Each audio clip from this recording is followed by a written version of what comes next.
With Larry Lewis, who is going to show us how he goes about composing a piece for a tape. Okay, Callisto, well, as you know, most of my tapes are multi-tracked efforts, which I tend to improvise one track upon another using the instruments that we have here. This is the drum machine, and this is a little computer that it's a fairly simple machine, but it's quite effective the way I use it, I think. Now this interfaces with the bass line, which is a bass basically. It can be anything from an electronic bass down to sounding like almost a string bass. I usually use it, well, for different tunes I'll use it in different ways. They both have built-in synthesizers. The other instruments I use a lot of percussion that I can't really show you right now, but maracas and some Latin percussion. Then sometimes this is a keyboard, and it has a built-in synthesizer, and has a lot of functions. It has a sequencer, and we'll also put sync track on tape.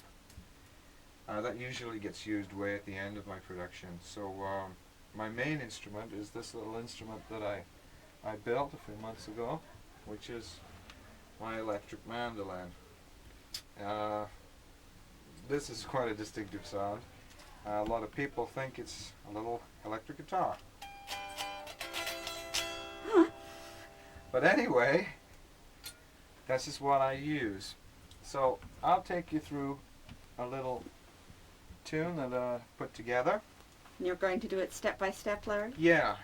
I'm Okay. gonna start as close as I can remember to the beginning. Okay.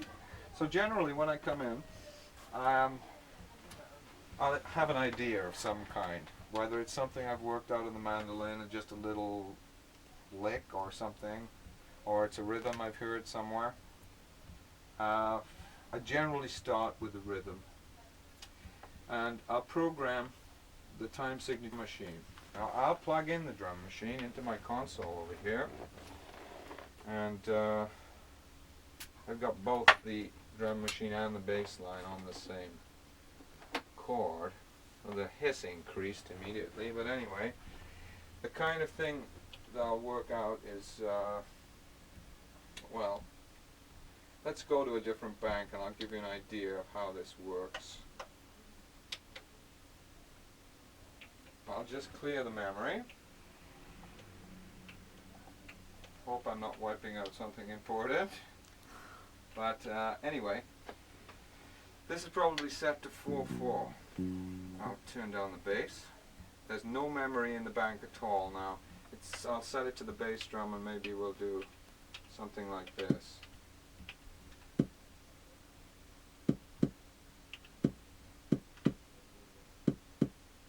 Speed that up a bit to see if it sounds good. So the bass line would be in, bass drum rather. I generally then go to the little hat, and I might enter that like a little slower.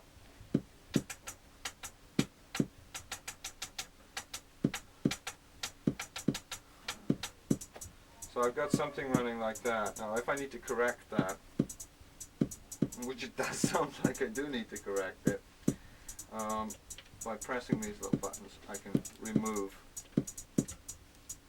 the offending noises. So maybe I'll put a cymbal in, or maybe a couple of tom-toms.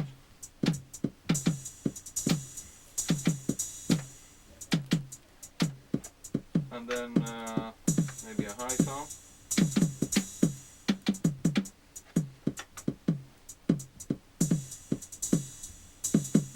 And a snare maybe.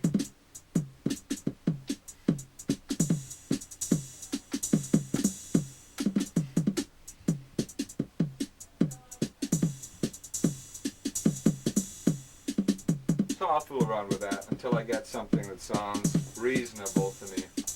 Well, as I'm not going to try and sort that lot out right now, I've got something that I prepared earlier. This is part of a tune that I've written quite recently.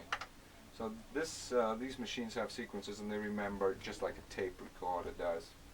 So resetting the machines, the rhythm that I chose to use was this.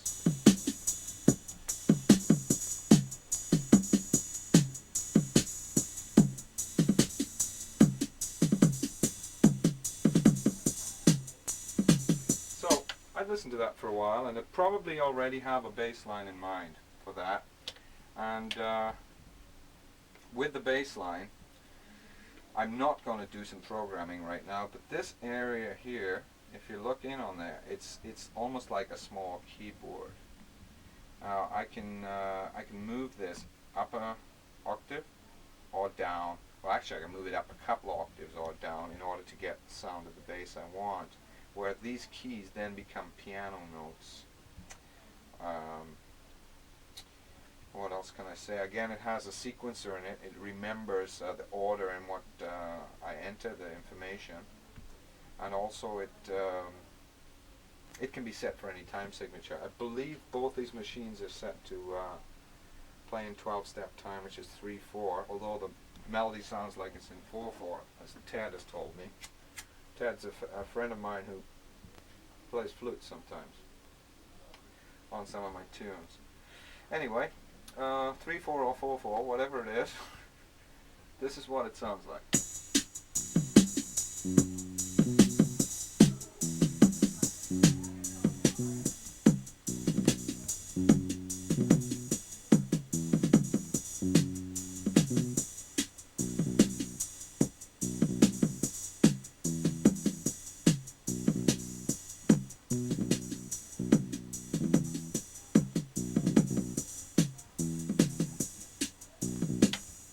And so on. When I'm satisfied with what I have over here, I go over to my recording console, and I'll generally send both these tracks with a mic'd percussive track to one of the tracks in my machine.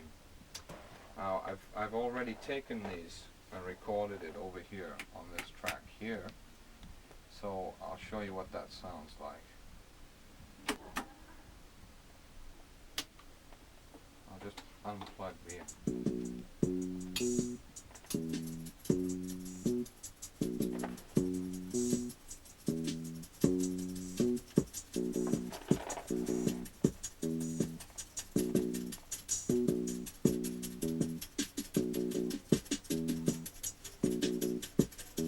So that would have a maracas and a bass and drum track.